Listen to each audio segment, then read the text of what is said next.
আজকে আমি যে ঘটনাটি বলতে যাচ্ছি সেটি যেমন বীভৎস তেমনি ভয়াবহ একটি ঘটনা। ঘটনাটি বেশ 1 বছর আগে একটি সংবাদপত্রে প্রকাশিত হয়েছিল। সাংবাদিকের কাছে একজন ডোম ঘটনাটি বলেছিল। আমি তার ভাষায় ঘটনাটি বলছি। আমি যখন ডোমের চাকরি পেলাম তখন আমাকে অনেকেই বারণ করেছিল ডোমের চাকরি না করতে, কিন্তু আমি ছিলাম খুব সাহসী লোক আর বয়সে জোয়ান। মানুষের কোথায় কি চাকরি ছাড়া যায়, তাও আবার সরকারি চাকরি। আমি কাজে সময় মতো যোগ দিলাম।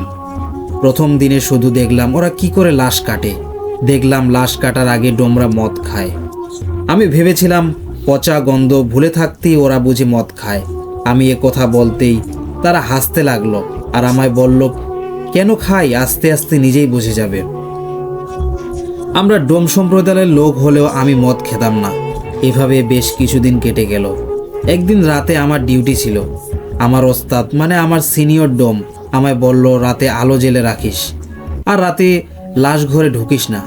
যাই হোক, আমি সেই রাতে খেয়ে দিয়ে লাশ ঘরে চলে গেলাম। যে ঘরে লাশ থাকে সেখানে যে একটু উকি দিয়ে দেখে নিলাম সব ঠিক আছে কিনা। দেখে নিয়ে দরজা বন্ধ করে পাশের রুমে চলে এলাম এবং আলো জ্বালিয়ে শুয়ে পড়লাম। সে রাতে আমার কেন জানি ঘুম আসছিল না, আর মনেও কেন জানি অস্বস্তি বোধ হচ্ছিল। একটু মনে হয় চোখটা লেগে এসেছিল। এমন সময় হঠাৎ কারেন্ট চলে গেল।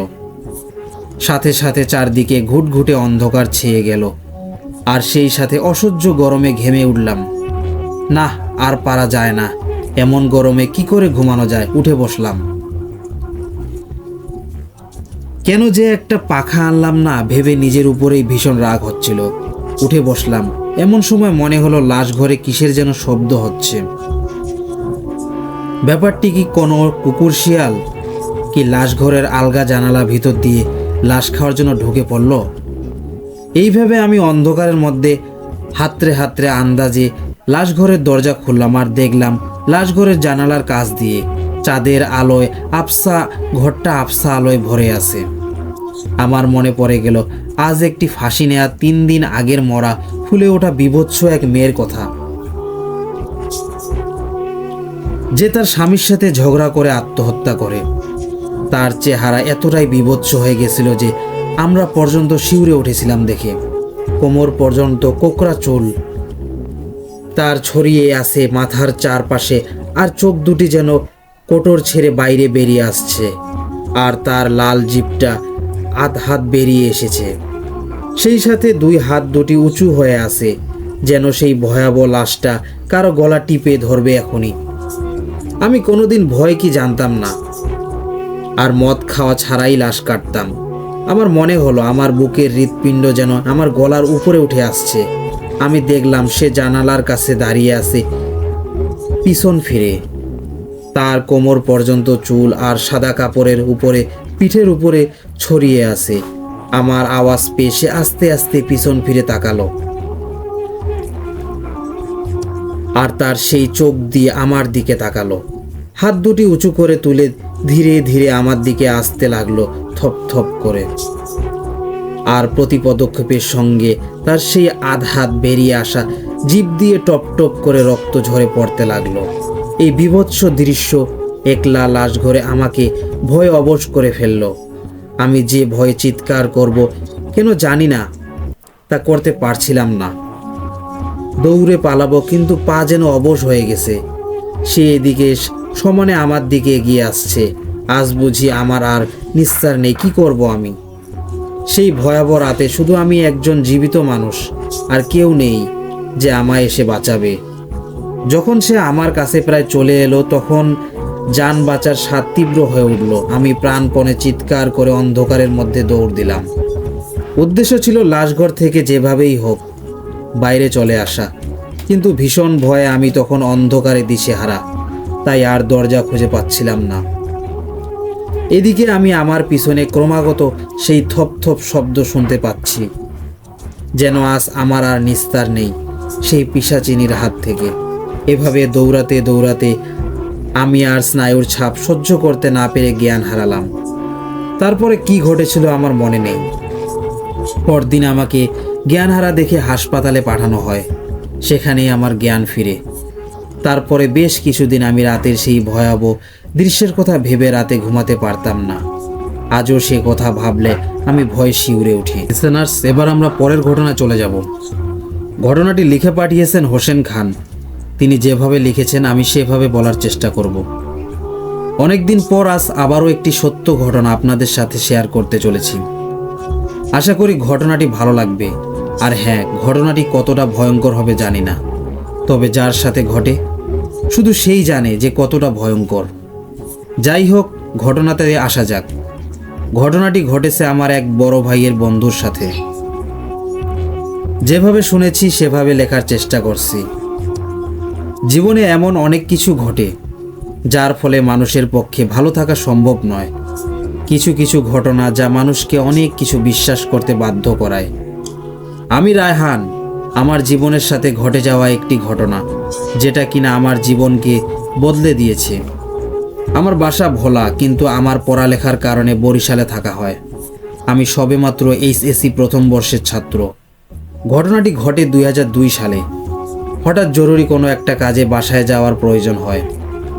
আমার বাসা ভোলার কোনো একটি গ্রামে। জায়গাটির নাম সঙ্গতি কারণে বলা যাবে না। বরিশাল থেকে আমার বাসা ভোলা যেতে প্রায় 5 ঘন্টা লাগে। ওই দিন বরিশাল থেকে বাসার উদ্দেশ্যে রওনা দিয়ে সন্ধ্যা 7:30 পৌঁছে যায়। আর বরিশাল থেকে ভোলার শেষ লঞ্চ 5:30। তাই যথারীতি গাড়িতে যাব বলে ভাবলাম। বরিশাল থেকে ভোলা যেতে ভেঙে যেতে হয়, যারা গেছেন তারা অবশ্যই জানবেন।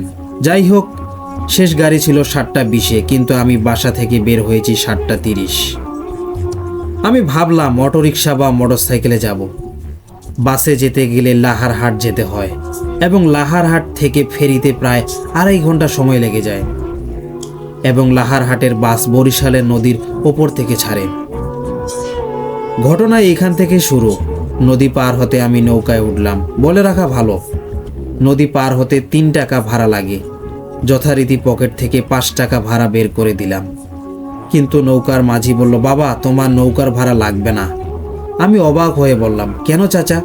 সবার কাছ থেকে ভাড়া রাখছেন, আমার কাছ থেকে রাখবেন না কেন? তিনি উত্তরে বলল, বাবা আগের দিন তুমি আমাকে টাকা দিয়ে সাহায্য করেছিলা, আজ তার প্রতিদান দিচ্ছি। আমি অনেক জোরাজোরি করলেও সে নিল না। আমি ব্যাপারটা স্বাভাবিকভাবে নিলাম। যাই হোক, নৌকা নদীর ওপারে চলে আসলো। আমি নৌকার পিছনে ছিলাম, তাই সবার শেষে নৌকা থেকে নেমেছিলাম।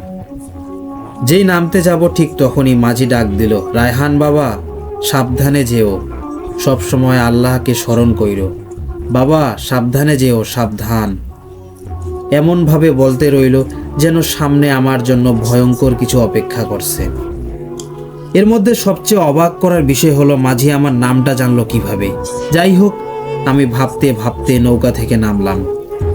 ঘাট থেকে বাস স্ট্যান্ড মাত্র 1/2 মিনিট। আমি যখন বাস স্ট্যান্ডে গেলাম তখন ঘড়িতে তাকিয়ে দেখলাম রাত তখন 8টা। বাস স্ট্যান্ডে বাস আছে ছাড়বে 8:30। যথারীতি গাড়িতে উঠলাম। গাড়িতে যাত্রী ছিল 15 জন। রাতের গাড়ি, এজন্য হয়তো যাত্রী কম মনে মনে ভাবতে রইলাম। সামনের দিকে ড্রাইভারের ঠিক পিছনেই বসার পর মনে হলো আমি নৌকায় ছোট একটা ব্যাগ ফেলে রেখে আসছি, তাতে আম্মুর অনেক মূল্যবান ঔষধ আছে। আমি ঘড়িতে দেখলাম 8:15 বাজে। গাড়ি ছাড়তে আরও 15 মিনিট। আমি আর দেরি না করে সোজা নৌকার উদ্দেশ্যে ঘাটে চলে গেলাম ব্যাগের সন্ধানে। অনেক খোঁজাখুঁজি করার পরও মাঝিকে পেলাম না। ঘড়ির দিকে তাকালাম, 8:28 বেজে গেছে। আর 2 মিনিটের মধ্যেই গাড়ি ছেড়ে দিবে, যার কারণে ব্যাগের আশা ছেড়ে দিয়ে গাড়ির উদ্দেশ্যে চলে আসলাম। আমি আগেই গাড়ির সিটে যেয়ে তাকাতেই দেখতে পেলাম সে ব্যাগটি আমার সিটের উপর রাখা। আমি একটু অবাক হলাম, এটা কিভাবে সম্ভব? যে ব্যাগ আমি 30 মিনিট আগে নৌকায় ফেলে আসলাম সেটা এখানে কিভাবে আসলো? এর উত্তর আমার এখনো অজানা রয়ে গেল। যাই হোক, গাড়িতে বসে এটা ওটা ভাবতে রইলাম। গাড়িটি ছাড়লো 8:40-এ। সব কিছু ঠিকঠাক। বরিশাল থেকে লাহারহাট যেতে 50 মিনিট লাগে। 10 মিনিট পর কন্ট্রাক্টর যারা ভাড়া কালেক্ট করে তারা ভাড়া কালেক্ট করা শুরু করলো এবং বাসের সামনে থেকে তারা ভাড়া কালেক্ট করা শুরু করে। ওই দিন সবার সামনের সিটে বসার পরও ঠিক পেছনের সিট থেকে ভাড়া কালেক্ট করতে শুরু করলো। ভাবলাম হয়তো কন্ডাক্টরের ভুল। সব ভাড়া উঠানোর পর কন্ডাক্টর ড্রাইভারের পাশে এসে তার সাথে কথা বলতে রইল। আমি ডাকলাম, মামা ভাড়া নেন। কন্ট্রাক্টর বলল, আপনার ভাড়া দেওয়া লাগবে না মামা। আমি জানতে চাইলাম, কেন? সবার কাছ থেকে তো ভাড়া নিচ্ছেন, তাহলে আমারটা নেবেন না কেন? উত্তরে কন্ট্রাক্টর সেই মাঝির মতো একই উত্তর দিল, তুমি একদিন আমাকে টাকা দিয়ে সাহায্য করেছিলা, আজ আমি তার পরিশোধ করে দিলাম। আমি এবার একটু ভয় পেলাম, তাই কথা আর না বাড়িয়ে চুপচাপ ভাবতে রইলাম, কি হচ্ছে আমার সাথে এসব। লাহারহাটে পৌঁছাতে 9:30 বাজলো। ফেরি ছাড়বে 10টায়।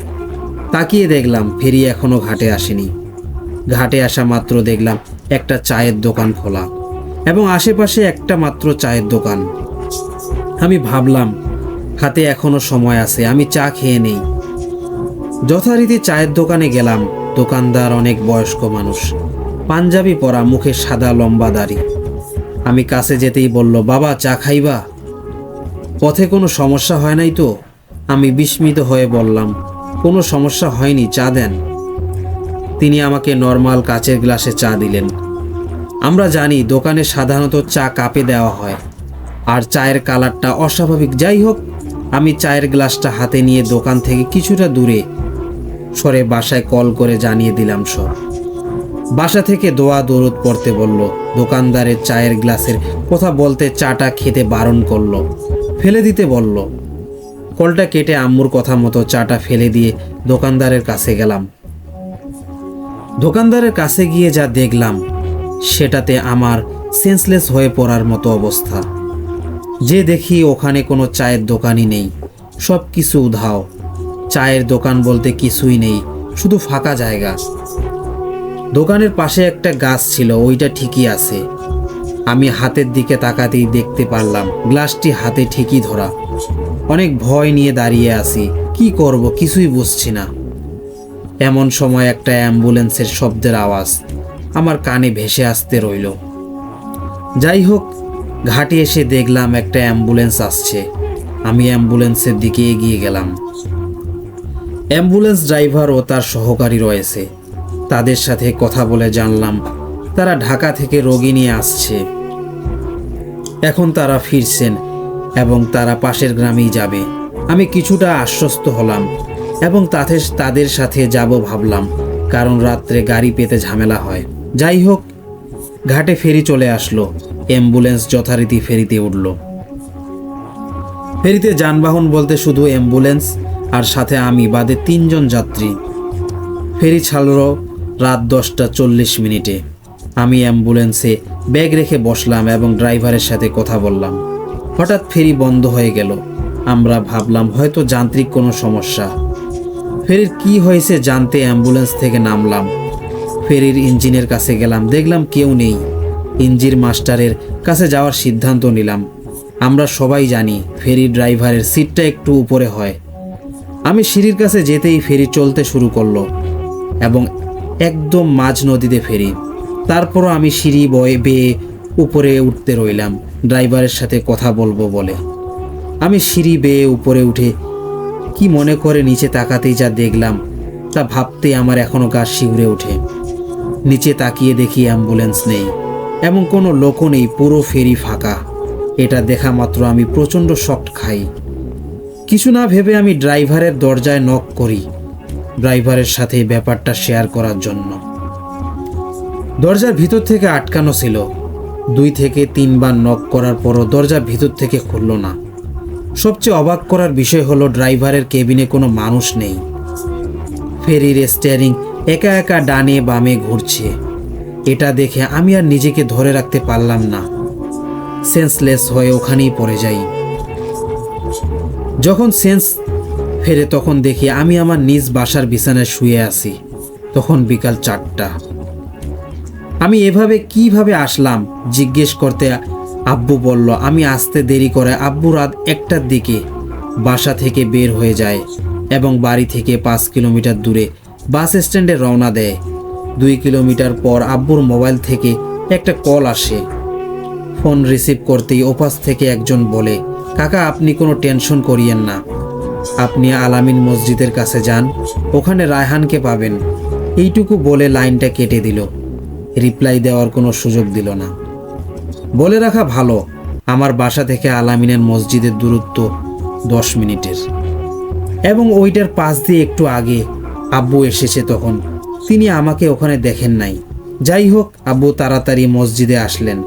এসে দেখলেন মসজিদের বাইরে জানাজার যে খাটটি রয়েছে তার পাশে আমি সেন্সলেস অবস্থায় পড়ে আছি, এবং আমার 2টা জানাজার খাটের মধ্যে পড়ে আছে আমার ব্যাগটা। এই অবস্থা দেখে আব্বু মসজিদের ইমাম সাহেবকে ঘুম থেকে ডেকে তুলেন এবং আমাকে তাড়াতাড়ি করে বাসায় নিয়ে আসলেন।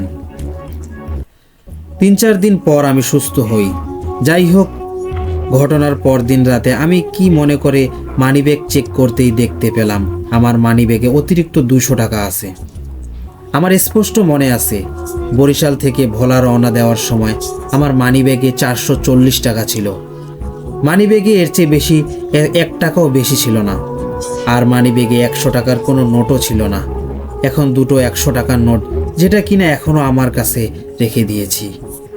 অবাক করার বিষয় হলো, যে লোকটি আব্বুকে কল করে আমার অবস্থান জানিয়েছিল, আব্বুর রিসিভার কল লিস্টটা চেক করে দেখলাম সেই নাম্বারটি ওখানে ছিল না। আরও একটি অবাক করার বিষয় হলো, খোঁজ নিয়ে দেখলাম সেদিন রাতে ফেরি চলাচল নাকি বন্ধ ছিল। এখন প্রশ্ন হচ্ছে, ফেরি চলাচল যদি বন্ধই থাকে তাহলে আমি কিভাবে নদী পার হলাম? আর ফেরি থেকে আমার বাড়ি হচ্ছে 109 কিলোমিটার। এত বড় দূরত্ব আমি কিভাবে অতিক্রম করলাম? মাঝি, বাসের ড্রাইভার, আমার ব্যাগ পাওয়া, এমন হাজারো প্রশ্ন মনের ভিতর ঘুরপাক খেতে রইল, যার উত্তর আমার আজও অজানা। ঘটনাটি পুরো সত্য ঘটনাকে কেন্দ্র করে লেখা। আমার জানা আর অনেক ঘটনা রয়েছে, আপনাদের সাড়া পেলে লিখব। লিসেনার্স, এবার আমরা পরের ঘটনায় চলে যাব। ঘটনাটি যে পাঠিয়েছেন তিনি যেভাবে লিখেছেন আমি সেভাবে বলার চেষ্টা করব। প্রথমেই বলে নেই, ঘটনাটি বিশ্বাস অবিশ্বাস পুরোটাই আপনাদের হাতে। যেহেতু আমি এই ঘটনার শিকার, তাই আপনাদের সাথে শেয়ার করলাম। আমার আব্বু সরকারি চাকরি করত, প্রায় বদলি হতো এবং এক জায়গা থেকে আরেক জায়গায় যেতাম। আমি যখন ক্লাস 9-এ পড়ি তখন আমার সাথে একটা ভয়ঙ্কর ঘটনা ঘটেছিল। আমরা তখন নতুন একটা বাড়িতে ভাড়া থাকতাম। বাড়িটার যে মালিক, তার 2টা বাড়ি থাকায় বাড়িওয়ালায় এই বাড়ি ভাড়া দিত, আরেকটা বাড়িতে সে নিজে থাকতো। আমাদের সেই বাড়িটা অনেক বড় ছিল, কিন্তু বাড়ি অনুযায়ী ভাড়া কম দিতে হতো।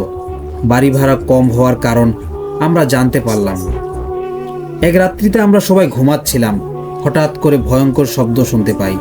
শুনি কে যেন দরজার বাইরে চিল্লাইতেছে। তো আমরা পরিবারের সবাই উঠলাম কে চিল্লাচ্ছে তাকে দেখার জন্য। যে দেখি কেউ নেই। আমরা সবাই অবাক হই। পরদিন আমরা পাশের বাসার প্রতিবেশীকে ডেকে বললাম, এই ব্যাপারটা গত রাতে ঘটেছিল, আপনারা কারো চিল্লাচিল্লা আওয়াজ শুনতে পেয়েছেন কি? প্রতিবেশী বলল, কই না তো, কোনো শব্দ শুনতে পাইনি। ওনার কথা শুনে আমরা পুরোই অবাক হয়ে যাই। এত জোরে চিৎকারের শব্দ হলো, আর আমাদের বাড়ির পাশের প্রতিবেশী কিছুই শুনতে পেল না। যাই হোক, এবার আসি সেই ভয়ঙ্কর অভিজ্ঞতায়। আমার তখন পরীক্ষা চলতেছিল। সেই সময় আমাদের গ্রামে আমার এক দূর সম্পর্কের দাদা মারা যায়। আমার দাদা বাড়ির লোকজনের সাথে সেই দাদার ভালো সম্পর্ক ছিল বলেই আমার আব্বু আম্মু সকাল হতেই রওনা দেয় সেই দাদার শেষবারে দেখার জন্য। সেই দাদাকে, আমার পরীক্ষা চলছিল তাই আমি যেতে পারিনি। তো আম্মু যাবার আগে আমার জন্য খাবার রান্না করে ফ্রিজে রেখে দিয়ে যায়, কেননা সেই দিন রাতে আমাকে বাসায় একাই থাকতে হবে। তো দুপুরে খাবার খেয়ে বিছানায় শুতে যাই। কখন ঘুমিয়ে পড়েছিলাম নিজেও জানি না। হঠাৎ একটা স্বপ্নে ঘুমটা ভেঙে যায়। ঘুম থেকে উঠে ফ্রেশ হয়ে ফ্রিজের ঠান্ডা পানি খেতে গেলাম। ফ্রিজ খুলে দেখি ফ্রিজের পানি গরমই আছে, একটুও ঠান্ডা হয়নি। আমি তো পুরোই অবাক হয়ে যাই। এ কি করে সম্ভব, যেখানে ফ্রিজ ঠিকভাবেই চলছে কিন্তু পানি একটুকুও ঠান্ডা হলো না? তখনও আমার মাথায় প্যারানর্মাল কিছু বিষয় কাজ করেনি। তো আমি পানির বোতলটা নর্মালে না রেখে ডিপের ভিতরে রেখে দেই। বিকেলে মাঠে বন্ধুদের সাথে আড্ডা দিয়ে বাসায় ফিরলাম। হাত মুখ ধুয়ে হালকা নাস্তা করে পড়তে বসলাম। রাত তখন আনুমানিক 8:30। হঠাৎ লোডশেডিং। তো মোম জ্বালিয়ে পড়ছিলাম। অনেকক্ষণ হয়ে গেল, কারেন্ট আসছে না দেখে বিরক্ত লাগলো খুব। ঘড়িতে দেখি রাত 11টা পার হয়ে গেছে। তাই ডিনার করার জন্য ডাইনিং টেবিলে গেলাম। ফ্রিজ খুলতে যা দেখি ফ্রিজ আর খুলছে না। আমি আশ্চর্য হয়ে গেলাম, কেননা আমি সন্ধ্যায় নাস্তা করার সময় ফ্রিজের পানি খাইছি, কিন্তু এখন খুলছে না কেন? অনেক টানাটানি করলাম ফ্রিজের হাতল ধরে, কিন্তু কিছুতেই খুলতে পারছিলাম না। এদিকে প্রচণ্ড খিদা লাগছে, কিন্তু খাবারগুলো তো সব ফ্রিজের ভিতরে। ভয়ে আমি বাড়ির বাইরে চলে আসতে চাইলাম, কিন্তু দরজা বাইরে থেকে লক করা। এবার আমি আরও ভয় পেলাম। আমি চিৎকার করছিলাম, কিন্তু হয়তো কেউ আমার চিৎকার শুনতে পাচ্ছিল না। এদিকে মোমবাতিটা শেষ পর্যায়ে চলে আসতেছে। মোমবাতির আলোয় দেখলাম রাত তখন প্রায় 11টা বাজে। বাসায় টিএনটি ফোন ছিল। দৌড়ে গেলাম আব্বুকে ফোন করতে, কিন্তু যে দেখি ফোন ডেড হয়ে আছে। আমি ভয়ে কাঁদতে শুরু করলাম।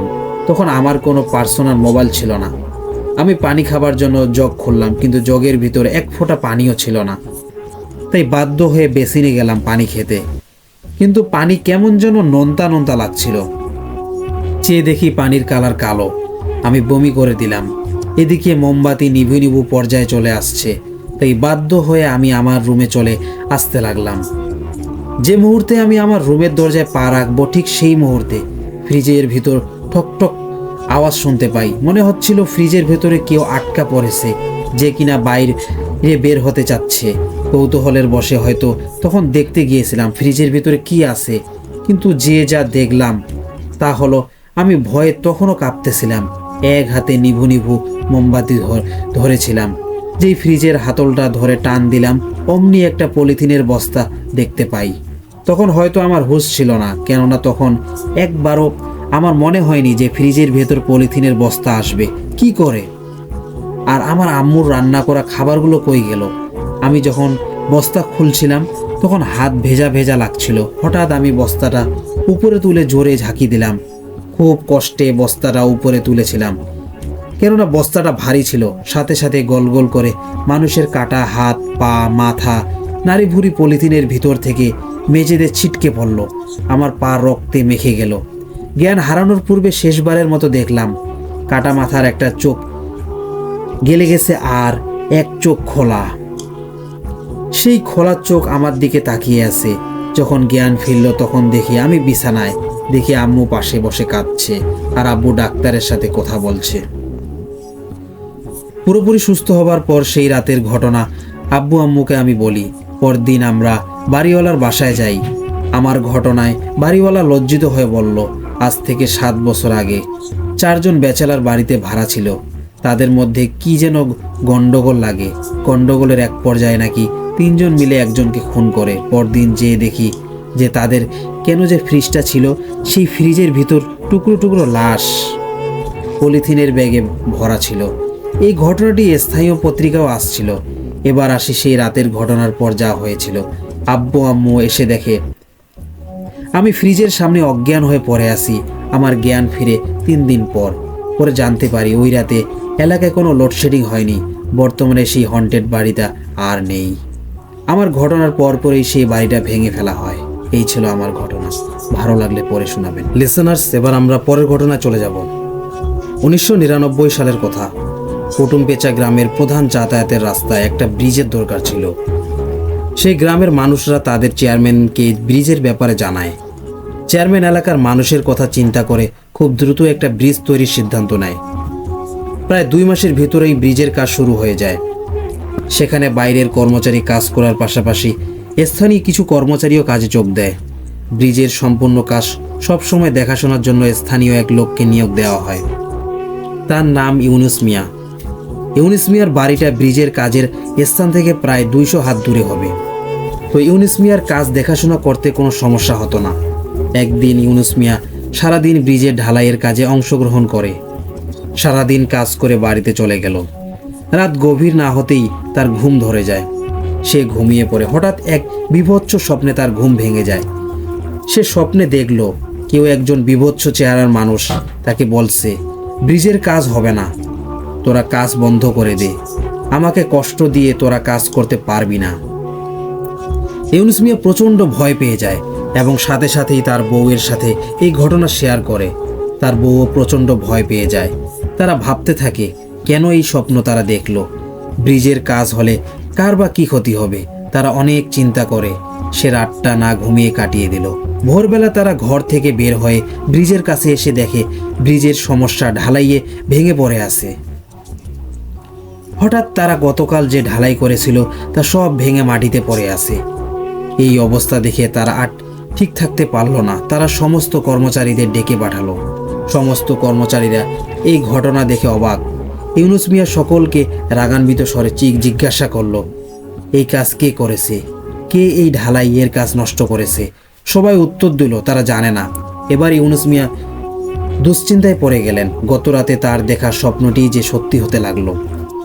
ইউনুস মিয়া কাউকে আর তেমন কিছু না বলে সকলকে আবার ঢালাই শুরু করার অনুমতি দেয়।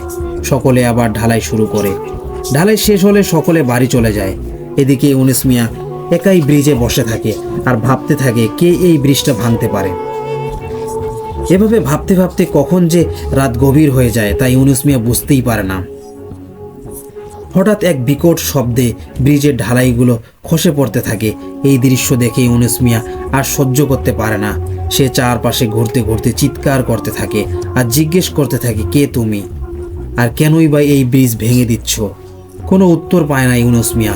এবার ইউনুস মিয়া কোনো উপায় না পেয়ে বাড়ির দিকে যাওয়ার জন্য হাঁটতে শুরু করে। ঠিক তখনই পেছন থেকে কেউ একজন তাকে ডাক দেয়। ইউনুস মিয়া হতবাক চোখে পিছনে ঘুরে তাকায়। সে দেখতে পায় একজন প্রচণ্ড লম্বা সাদা ধবধবে জামা পরা এক মহিলা। তার মুখটা দেখা যাচ্ছে না, শুধু অনুমান করা যাচ্ছে যে এটা একটা মহিলা। ইউনুস মিয়া এই মহিলাকে দেখেই বুঝতে পারে যে এটা কোনো মানুষ না, এটা অন্য কিছু।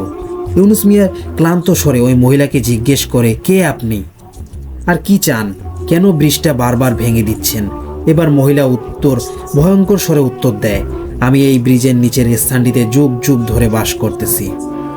তোমরা আমার ঘর ভেঙে দিচ্ছ, আমি কখনোই এটা হতে দিব না। যদি সকলে বাঁচতে চাও তাহলে এখানে ব্রিজ করা বন্ধ করো। এবার ইউনুস মিয়া বলেন, তুমি অন্য কোথাও বাড়ি বানাও, এটা গ্রামের মানুষের যাতায়াতের রাস্তা। এখানে রাস্তার পাশ দিয়ে অনেক মানুষ যাতায়াত করে, অনেকে রাস্তার ধারে মলমূত্র ত্যাগ করে, তারপরও তুমি এখানে কিভাবে থাকো? এবার মহিলাটি কিছুটা শান্ত হয়ে বলে, তা ঠিক, তুমি ঠিকই বলেছ, আমার অন্য কোথাও বাড়ি বানানো উচিত, কিন্তু আমার একটা শর্ত আছে। যদি তোমরা আমাকে একটা জ্যান্ত বাচ্চা খাওয়াতে পারো তাহলেই আমি এখান থেকে চলে যাব। তাছাড়া হাজার চেষ্টা করেও আমাকে এখান থেকে তাড়াতে পারবে না। এবার ইউনুস মিয়া পুরোপুরি হতমত খেয়ে গেল। তিনি ওই মহিলাকে অনেক বোঝানোর চেষ্টা করে, কিন্তু ওই মহিলা ছোট বাচ্চা ছাড়া কিছুই বুঝতে চায় না। এখন কোনো উপায় না পেয়ে ইউনুস মিয়া ওই মহিলার কাছ থেকে কিছুদিন সময় চায়। মহিলাটি সময় দিতে রাজি হয়। তারপর ইউনুস মিয়া বাড়িতে এসে তার বউকে সব খুলে বলে। তিনি আর তার বউ দেরি না করে চেয়ারম্যান সাহেবকে সব ঘটনা খুলে বলে। চেয়ারম্যান চিন্তায় পড়ে যায়। তারপরও যেহেতু আর কোনো উপায় নেই, তাই চেয়ারম্যান সাহেব ইউনুসকে অনুমতি দেন বাচ্চা খোঁজার জন্য। তাতে যত টাকাই লাগুক না কেন, বাচ্চা চেয়ারম্যান সাহেবের চাই। অবশেষে অনেক খুঁজতে খুঁজতে 2 লক্ষ টাকার বিনিময়ে এক নিতান্ত গরিব এক মহিলা তার বাচ্চা বিক্রি করে দেয় ইউনুস মিয়ার কাছে। যদিও ইউনুস মিয়ার এই কাজগুলো করতে বুকটা বারবার কেঁপে উঠত, তবুও কোনো উপায় না পেয়ে ইউনুস মিয়া এই কাজ করতে থাকে। অবশেষে ইউনুস মিয়া আর চেয়ারম্যান সাহেব একত্রে উপস্থিত থেকে কয়েকজন সাহসী কর্মচারী নিয়ে গভীর রাত্রে ওই বাচ্চাটিকে পলিথিনের কাপড় দিয়ে মুড়িয়ে মাটিতে রাখে। তারপর ঢালাইয়ের কাজ আবার শুরু করে। এভাবে কিছুক্ষণ ঢালাই করার পর ইউনুস মিয়া মাটিতে রাখা বাচ্চাটির পলিথিন খুলে দেখে সেখানে বাচ্চাটি নেই। তারপরের দিন থেকে দেখা গেল ঢালাই সম্পূর্ণ ঠিক আছে, আগের দিনগুলোর মতো ভাঙেনি। অবশেষে কিছুদিনের মধ্যে ব্রিজের কাজ সম্পন্ন করা হয়। পরবর্তীতে আর কোনো সমস্যা হয়নি। লিসেনার্স, এবার আমরা পরের ঘটনা চলে যাব। ঘটনাটি যিনি পাঠিয়েছেন তিনি তার নাম উল্লেখ করেনি। ঘটনাস্থল হলো নাটোর। তিনি যেভাবে লিখেছেন আমি সেভাবে বলার চেষ্টা করছি। এখন যে ঘটনাটা আপনাদের বলতে যাচ্ছি সেটা অনেক আগের একটি ঘটনা। ঘটনাস্থল, ঘটনার সূত্রপাত একখণ্ড জমি এবং একটি গাছকে ঘিরে। গাছটি ছিল খেজুর গাছ আর জমিটি ছিল এক লোকের নিজস্ব মালিকানা। আমরা ধরে নিই লোকটির নাম রহিম মিয়া। এই খেজুর গাছটি তার জমির কিছু অংশ এমনভাবে ঘিরে রেখেছিল যে তার জমিতে ফসল আবাদ করতে সমস্যা হতো। এই জন্য রহিম মিয়া সিদ্ধান্ত নেয় যে গাছটি কেটে ফেলবেন তিনি। যেই ভাবা সেই কাজ। পরের দিন রহিম মিয়া 2 জন লোক ভাড়া করেন গাছ কাটার জন্য। ওই 2 জন লোকের কাছে ছিল কুঠার। তারা যতই গাছটি কাটার চেষ্টা করছিল, খেজুর গাছটি কোনো মতেই কাটা যাচ্ছিল না। একসময় তাদের কুঠার দুটিও ভেঙে যায়। ব্যাপারটা পুরো গ্রাম ছড়িয়ে যায়।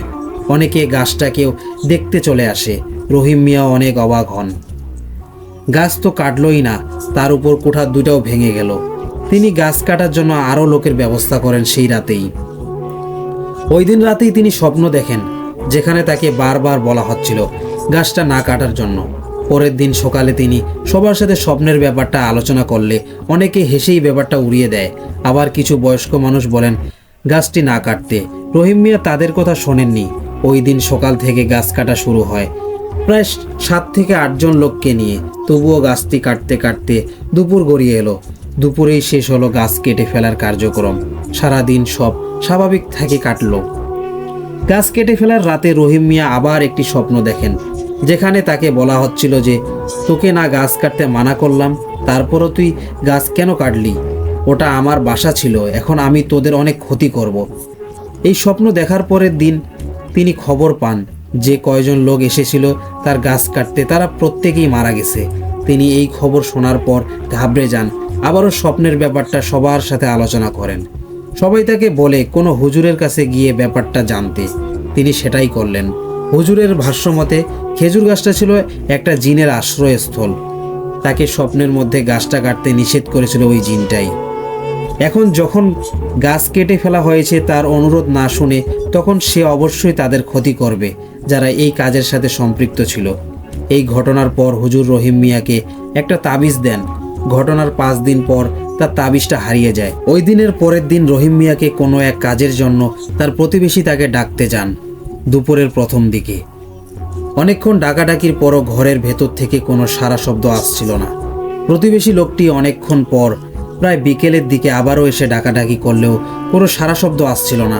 আশেপাশের অনেকে এসে ঘটনাটা লক্ষ্য করে। শেষে সন্ধ্যার দিকে দরজা ভেঙে ভিতরে ঢুকে সবাই দেখে ভিতরে কেউ নেই, কিন্তু দরজাটি তো ভেতর দিয়ে আটকানো ছিল। চারিদিকে হইচই পড়ে যায়। অনেক খোঁজাখুঁজির পরও তাকে পাওয়া যায় না। অনেক দিন ধরে খোঁজাখুঁজির কার্যক্রম চলতে থাকলেও তাতে কোনো ফলাফল আসে না। গ্রামের লোকেরা তখন হুজুরের শরণাপন্ন হলেন। হুজুর ঘটনাস্থল পরিদর্শন করে এবং আধ্যাত্মিক কিছু কার্যক্রম শেষ করার পরে তিনি বলেন যে জিনটি তার কিছু করেছে, হয়তো মেরে ফেলেছে, আর জিনটি এখন ওই জমিটিরই পাশের জমির বটগাছে আশ্রয় নিয়েছে। তবে সে এখন আর কারো ক্ষতি করবে না। বটগাছটি এখনও ওখানে বিদ্যমান এবং ওই এলাকার লোকেরা বটগাছটিকে এড়িয়ে চলে। এই ছিল আমার ঘটনা। লিসেনার্স, এবার আমরা পরের ঘটনা চলে যাব। ঘটনাটি লিখে পাঠিয়েছেন আবির। তিনি যেভাবে লিখেছেন আমি সেভাবে বলার চেষ্টা করছি। আমি আবির। এখন যে এক্সপিরিয়েন্স শেয়ার করব তা আমার সাথে এবং আমাদের বাসার প্রতিটি ফ্যামিলি মেম্বারদের সাথে ঘটা। আমি তখন ক্লাস 8-এ পড়ি। সাল 2008। আমাদের এক মহিলা ভাড়াটিয়া মারা যায়। সব কিছু ভালোভাবে হলো, কিন্তু দুর্ভাগ্যবশত কারণে তার জানাজা উল্টা পড়ানো হয়। মানে যেদিকে পা থাকবে সেদিকে বসানো হয়েছিল মাথা। পরে ব্যাপারটা বুঝতে পারলে ভুলভাবেই কবর দেওয়া হয়। কবরটি দেয়া হয় তার শ্বশুর বাড়ি খুলনার খালিশপুর নামক জায়গার কোথাও। আর এখানে কাহিনী শুরু হয়। ওই দিন রাতেই তার স্বামী টয়লেটে যায় এবং সে মুহূর্তে কারেন্ট চলে যায়। 10 থেকে 15 সেকেন্ডের ভেতর তার বউয়ের গলায় কেউ একজন বলে মমটা নাও। সে ভয়ে সেন্সলেস হয়ে যায়। এইভাবে চলে কিছুদিন, কিন্তু এতে ভয় আরও বেড়ে যায়। হুজুর বলে আপনারা লাশটা তুলে গোসল করিয়ে আবার জানাজা পড়ান। তখন কেবল 8 দিন। সে মারা গেছে। দুপুরে লাশ ওঠানোর জন্য গেলে কবরের মাটি উঠানোর পর আমি এবং সবাই যা দেখলাম তা আর কোনোদিন দেখতে চাই না। দেখলাম যে ওই কবরে মহিলা হেলান দিয়ে বসে আছে, আর কাফনের কাপড়ের অনেকখানি কাপড় তার মুখের ভেতরে। এরপর 3 হুজুর মিলে কবরে নামলেন এবং দোয়া দরুদ পরে কাপড়টা টেনে বের করতে থাকলেন। এক সময় কাপড়টা বের হয়ে আসলে মহিলার লাশটি শুয়ে পড়ে। তাকে আবার গোসল করানো হয় এবং জানাজা পড়ানো হয়, তারপর কবর দেওয়া হয়। তার কিছুদিন পর তার স্বামী আবার বিয়ে করেন। কিছুদিন পর লোকটি বাসায় রাতে একা ছিলেন। পরদিন সকালে তাকে আর পাওয়া যায়নি। পরে পাওয়া যায় বাসা থেকে 1 কিলোমিটার দূরে। তাকে জিজ্ঞাসা করলে তিনি বলেন যে রাতে তার বউয়ের মতো এক মহিলা তাকে ডেকে নিয়ে যায় এবং তাকে বিয়ে করার কথা বলে। লোকটা আবার বিয়ে করেছে, সেই কারণে থাপ্পড় দেয়। সেই থাপ্পড়ের দাগটা স্পষ্ট দেখেছি আমরা। তার 2 দিন পর লোকটি মারা যায়। কিন্তু এখনও তাকে আমাদের বাসার আশেপাশে কাঁদতে দেখা যায়। লিসেনার্স, এবার আমরা পরের ঘটনা চলে যাব।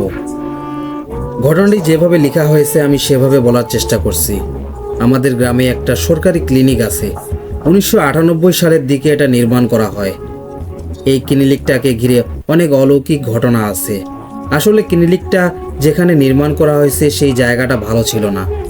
একটা সময় সেখানে রাতে তো দূরের কথা, এমনকি দিনের বেলাও মানুষজন যেতে ভয় পেত, কারণ সেখানে অনেক ভয়ঙ্কর ঘটনা ঘটত।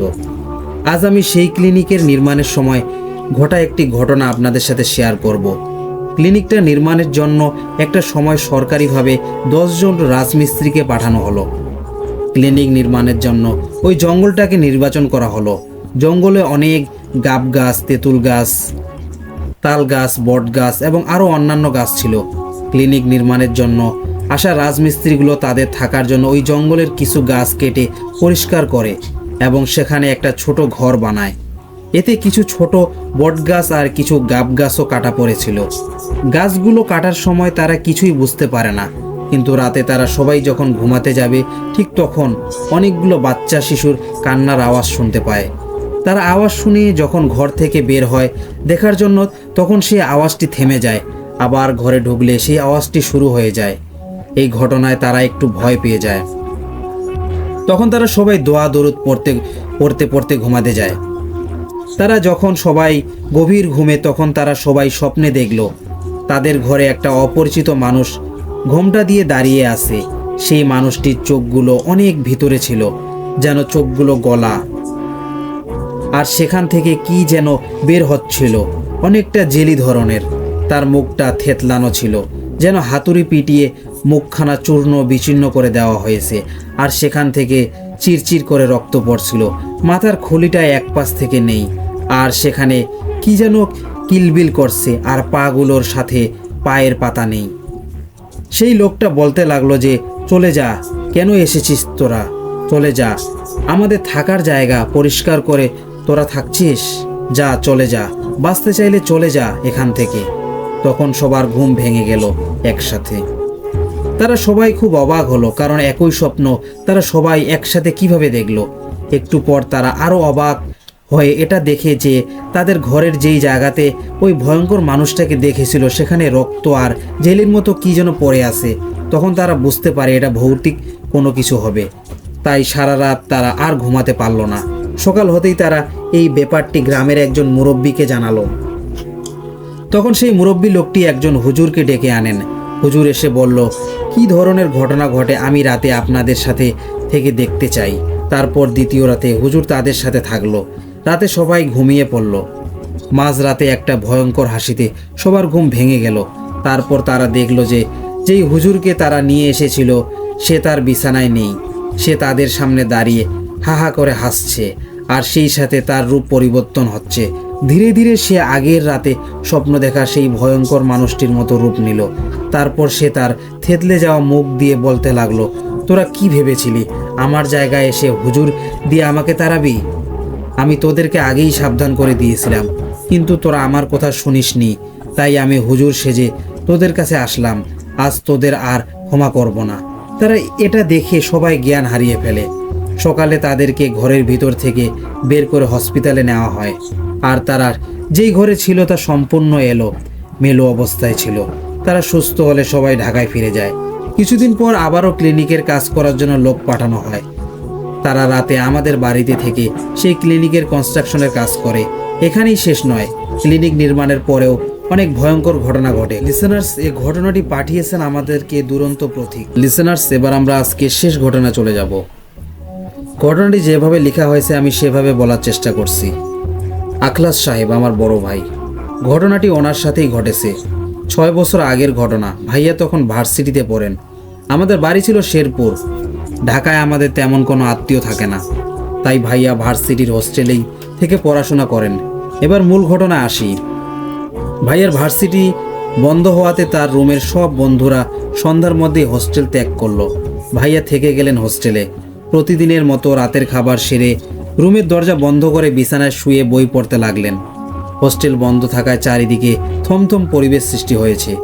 যদিও এই নিয়ে ভাইয়ার কোনো মাথা ব্যথা নেই, তাই কোন ধরনের অদ্ভুত চিন্তা ভাবনাও সৃষ্টি হয়নি। যাই হোক, ভাইয়া বই পড়তেছিলেন। তখন রাত মোটামুটি 10টা থেকে 10টা 30-এর মতো হবে। ভাইয়া মনোযোগ দিয়ে বই পড়ছিলেন। হঠাৎ তার রুমের ফ্যানটি অফ হয়ে যায়, এমনকি সে সুইচ অফ করার শব্দটিও শুনতে পান। সে তাকিয়ে দেখলো সত্যি সুইচ অফ হয়ে গিয়েছে। কারণটা তিনি বুঝতে পারলেন না। স্বাভাবিকভাবেই তিনি সুইচ অন করলেন, কিন্তু অবাক ব্যাপার হচ্ছে এটা এখন উল্টো দিকে ঘুরছে। এটা দেখে ভাইয়া তৎক্ষণাৎ সুইচ অফ করলেন, কিন্তু ফ্যান অফ হচ্ছে না, ফ্যান ঘুরেই চলছে। কি করবেন ভাইয়া তা ভেবে পাচ্ছিলেন না। তখন তিনি মেইন সুইচ অফ করে দিলেন, কিন্তু ফ্যান আর বন্ধ হচ্ছে না, বরং আগের চেয়ে জোরে ঘোরার শব্দ শুনতে পাচ্ছেন ভাইয়া। এমন সময় কে যেন দরজায় কড়া নাড়ল। এত রাতে কে কড়া নাড়ল এই ভেবে ভাইয়া মেইন সুইচ অন করে চুপ করে দাঁড়িয়ে রইলেন। আবার কে যেন কড়া নাড়ছে। শব্দ শুনে মনে হচ্ছে কে যেন খুব প্রয়োজনে তড়িঘড়ি করে দরজার কড়া নাড়ছে। ভাইয়া দরজা খুলবে না বলে সিদ্ধান্ত নিলেন পাশের রুমে লাইট জ্বালানোর জন্য। ভাইয়া ওই রুমে ঢুকতেই দরজা খোলার শব্দ কানে ভেসে আসলো। ভাইয়া এক দৌড়ে ছুটে এলো এ রুমে। দেখলো দরজা আগের মতনই আছে, কেউ খুলেনি। কি যেন ভেবে ফ্যানের দিকে চোখ গেল ভাইয়ার। দেখলো ফ্যানের সেই আগের মতোই স্বাভাবিকভাবে ঠিক দিকেই ঘুরছে। দরজায় এখন কেউ কড়া নাড়ছে না। নিজেকে স্বাভাবিক করার চেষ্টা করছেন ভাইয়া। এক গ্লাস পানি খেয়ে খাটে বসতে গিয়ে চিৎকার দিয়ে দূরে সরে গেলেন ভাইয়া। তিনি বুঝতে পেরেছিলেন যে তিনি কারো শরীরের উপর বসে পড়েছিলেন। সে চিৎকার করেই চলছেন, কেউ শুনছে না তার সে চিৎকার। এমন সময় একটা ফোন আসলো। ভাইয়ার বন্ধু ফোন করেছে। বন্ধু বলল, ট্রেন মিস করেছি দোস্ত, বাড়ি যাওয়া হচ্ছে না, হোস্টেলে চলে আসছি, আর 10 মিনিট লাগবে। একটু সাহস সঞ্চার হলো মনে। শান্তি খুঁজে পাচ্ছেন নিজের মধ্যে। অপেক্ষা করছেন বন্ধুর জন্য। কিছুক্ষণের মধ্যেই দরজায় কড়া নাড়ার শব্দ পেলেন। ভাইয়া জিজ্ঞেস করলেন, কে? বন্ধুটি বলল, আমি সাজ্জাদ। ভাইয়া দরজা খুলে দিলেন। ভাইয়ার ঘাবড়ানো মুখ দেখে জিজ্ঞেস করলেন, কি হয়েছে তোর? ভাইয়া পুরো ঘটনা খুলে বললেন। সব শুনে সাজ্জাদ বলল, ও কিছু না, ভয় পাওয়ার কিছু নেই, অনেক ক্লান্ত লাগছে, যা শুয়ে পড়। এই বলে বন্ধুটি শুয়ে পড়ল তার বিছানায়। ভাইয়ার মনে শান্তি নেই। বন্ধুকে পেয়ে সাহস সঞ্চয় হয়েছে মাত্র। লাইট নিভিয়ে দিয়ে ভাইয়াও শুয়ে পড়লেন। চুপ করে শুয়ে আছেন ভাইয়া, চোখে ঘুম নেই। ঘটে যাওয়া সব ঘটনাগুলো দু চোখের পাতা এক হতে দিচ্ছে না। শুয়ে শুয়ে ভাবছে কাল সকালে চলে যাবেন বাড়িতে, এখানে সে আর থাকবে না। এমন সব ঘটনা পূর্বে তার সাথে আগে ঘটেনি কখনো। তার বন্ধুকে পেয়ে সে মহা খুশি। কঠিন বিপদের মুহূর্তে চলে এসেছে তার বন্ধু। ভাইয়ের বন্ধুটি এখনো ঘুমায়নি। খাট নড়লে যে ধরনের শব্দ হয় সেই শব্দই পাচ্ছে ভাইয়া। ভাইয়া তার বন্ধুকে ডেকে বলল, কিরে এত নড়াচড়া করছিস কেন? সাজ্জাদ বলল, এমনি, তুই ঘুমা। ভাইয়া চুপ করে ঘুমানোর চেষ্টা করছে। হঠাৎ ভাইয়ার গায়ে গরম কি যেন ছিটে আসলো। গরম অনুভব হওয়াতে টর্চ মেরে দেখলো কি যেন পড়েছে ভাইয়ার গায়ে। দেখে রক্তের মতো দেখলেও এখানে কোনো রক্ত আসার সম্ভাবনা নেই বলে কোনো রকম সন্দেহ না করে টর্চ নিভিয়ে শুয়ে রইল ভাইয়া। ভাইয়ার চোখ প্রায় বুঝে আসছে। এমন সময় তার মুখ বুক জুড়ে গরম কোনো তরল পদার্থে ভিজে গেল। ভাইয়া তাড়াতাড়ি উঠেই লাইট অন করে দেখলো তার পুরো শরীর রক্তে মেখে আছে। বন্ধুর খাটে চোখ পড়তে চিৎকার মেরে জ্ঞান হারিয়ে ফেললো ভাইয়া। বন্ধুর শরীরের বেশিরভাগ অংশেই মাংস নেই। মাথা পড়ে আছে মেঝেতে, হাতের কবজিটা পড়ে আছে মাথার কাছেই, আঙ্গুলগুলো এখনো নড়ছে। ঘটনাটি আমরা যেভাবে জানতে পারলাম, ভাইয়ার বন্ধু সাজ্জাদ 10 থেকে 15 মিনিট পর হোস্টেলে পৌঁছালে রুমের দরজাটি বন্ধ পায়।